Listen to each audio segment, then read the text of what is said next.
మనం ఏదైనా విషయంలో ఒక వ్యక్తికి నమ్మకం కలిగించడానికి అల్లా మరియు ఖురాన్పై ప్రమాణం చేసి చెప్పవచ్చా, లేదా అల్లా సాక్షిగా ఉన్నాడు అన్న పదాలు తరచుగా వాడుతుంటారు కదా, అలా వాడవచ్చా? అసలు ఈ ప్రమాణం చేసి చెప్పాల్సినటువంటి పరిస్థితి ఎప్పుడు ఏర్పడుతుందంటే కొన్ని క్లిష్టమైనటువంటి పరిస్థితుల్లో మాత్రమే ఈ ప్రమాణం చేసి చెప్పాల్సినటువంటి పరిస్థితులు ఏర్పడతాయి. ఉదాహరణకి ఒక భార్య తన భర్తకు ఒక మాట చెప్తుంది, కానీ ఎంత చెప్పినా భర్త తన భార్య మాట వినట్లేదు. అప్పుడు ఆమె నిర్ధారణకు వస్తుంది, ఎలా అయినా ఈ విషయం ఆయన నమ్మాలి అని నేను అల్లాపై ప్రమాణం చేసి చెప్తున్నానండి, నేను ఖురాన్పై ప్రమాణం చేసి చెప్తున్నాను, నేను చెప్పే ఈ విషయానికి అల్లా సాక్షిగా ఉన్నాడండి అని ఈ విషయం ఎందుకంటుంది అంటే ఎదుటి వ్యక్తి ఈమె చెప్పే విషయాన్ని ఖచ్చితంగా నమ్మాలి అని. అలాగే ఇద్దరు స్నేహితులు ఉన్నారు, వారు బిజినెస్ పార్ట్నర్స్ కూడా, వారి విషయంలో ఏదో ఒక తగాదా వచ్చేసింది వారి యొక్క ఆర్థిక లావాదేవీలకు సంబంధించి. అప్పుడు ఆ బిజినెస్ పార్ట్నర్ ఎవరైతే ఉన్నాడో తన స్నేహితుని ఉద్దేశించి నేను చెప్పే విషయం అల్లా సాక్షిగా చెప్తున్నాను, ఖురాన్పై ప్రమాణం చేసి చెప్తున్నాను, అల్లాపై ప్రమాణం చేసి చెబుతున్నాను అని ఈ విధంగా కొన్ని సందర్భాల్లో ప్రమాణం చేయాల్సినటువంటి పరిస్థితి ఏర్పడితే అది కేవలం అల్లాహపై మరియు ఖురాన్పై మాత్రమే ప్రమాణం చేయాలి. అలాగే అల్లా సాక్షిగా ఉన్నాడని కూడా మనం చెప్పవచ్చు. ఫత్వా అర్కానే ఇస్లాం పేజ్ నెంబర్ 149 నుండి 151 కాస్త మనం పరిశీలించినట్లయితే అవసరం ఏర్పడినప్పుడు అల్లాహపై ప్రమాణం చేయడంతో పాటు ఖురాన్పై కూడా ప్రమాణం చేసేటటువంటి అనుమతి ఉంది. ఎందుకంటే ఖురాన్ అనేది అల్లా యొక్క కలాం కాబట్టి.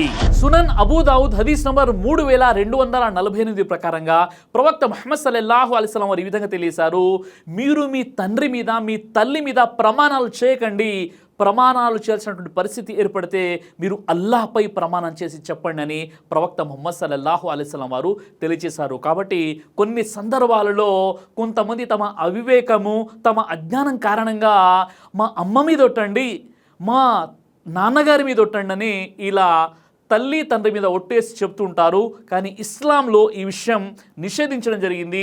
మీరు ప్రమాణం చేసి చెప్పాలనుకుంటే అది కేవలం అల్లాహపై మాత్రమే ప్రమాణం చేయాలి, లేదా ఖురాన్పై ప్రమాణం చేయాలి, లేదా అల్లా సాక్షిగా ఉన్నాడని చెప్పాలి.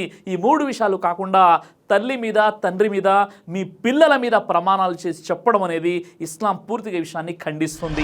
సహీహ్ అల్ బుఖారీ హదీస్ నంబర్ 6638 ప్రకారంగా ప్రవక్త ముహమ్మద్ సల్లల్లాహు అలైహి వసల్లం వారు నా ప్రభు సాక్షిగా అని చెప్పేవారు. సహీహ్ ముస్లిం హదీస్ నంబర్ 4621 ప్రకారంగా ప్రవక్త ముహమ్మద్ సల్లల్లాహు అలైహి వసల్లం వారు కొన్ని సందర్భాలలో ఇలా చెప్పేవారు, నా ప్రాణం ఎవరి ఆధీనంలో ఉందో ఆ అల్లా సాక్షిగా అని ప్రవక్త ముహమ్మద్ సల్లల్లాహు అలైహి వసల్లం వారు విధంగా అల్లాపై ప్రమాణాలు చేస్తూ కొన్ని సందర్భాల్లో చెప్పేవారు. ఇక్కడ ప్రమాణం చేసే విషయంలో మనం తెలుసుకోవాల్సినటువంటి విషయం ఏంటంటే ప్రమాణం చేసే అనుమతి ఒక విశ్వాసికి ఉంది. అది కేవలం అల్లాపై మరియు ఖురాన్పై మాత్రమే ప్రమాణం చేసి చెప్పాలి, ఇతరుల ఎవరిపై కూడా ప్రమాణం చేసి చెప్పకూడదు. మొదటి విషయం.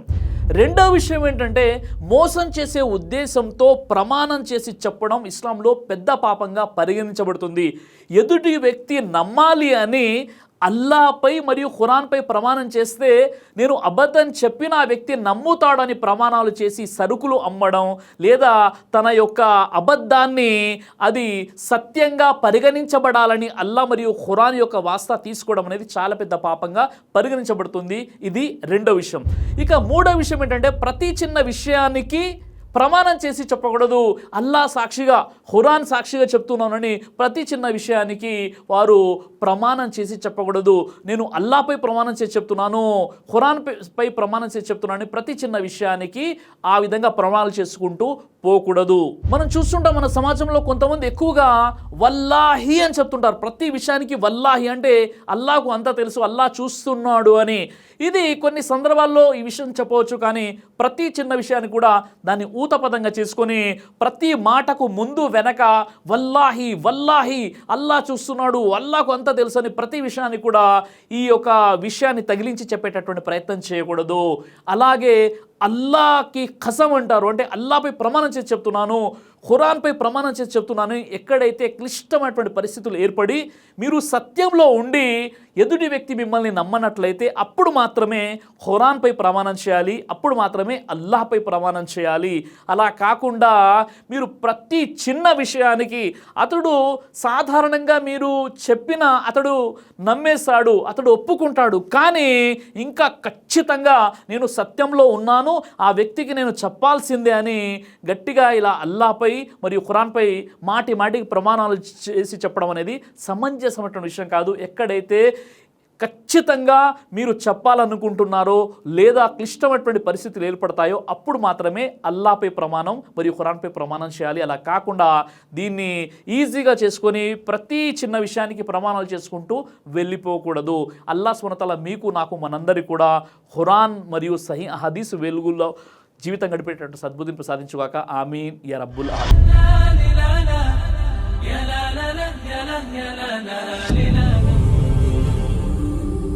బ్రదర్ సిరాజ్ అని యూట్యూబ్ ఛానల్ని మీరు సబ్స్క్రైబ్ చేసినట్లయితే ఇన్షాల్లా దైవచిత్తం అయితే మీకు వీడియోస్ వస్తుంటాయి. అదేవిధంగా బ్రదర్ సిరాజ్ అనేటటువంటి ఫేస్బుక్ని కూడా లైక్ చేయడం వల్ల మీకు వీడియోస్ వస్తుంటాయి.